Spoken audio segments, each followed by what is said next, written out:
Pâinică? Pâinică, iubito?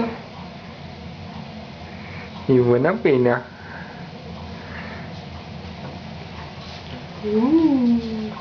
E bună? Da! Salut! E-a rușinat? Nu! E bună pâinica! Cum papă fetița?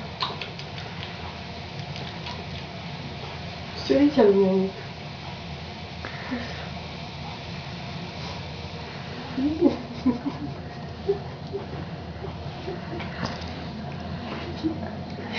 Da!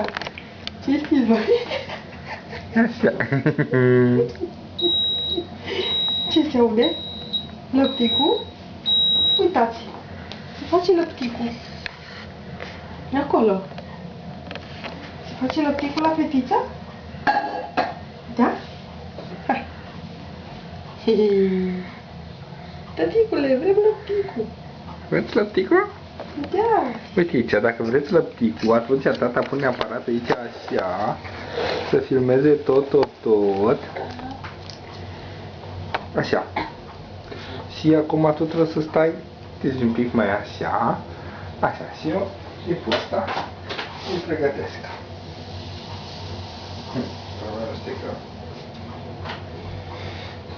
să știm scăzit un pic, care Da, mami. nu pare sinteticul.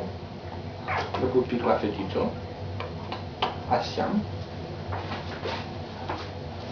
Pupici. Pardon, mă scuzați. Nu vă fie teamă. Acum facem un pic de... Facem un pic de... Hai că stic asta. Asta să mai măr.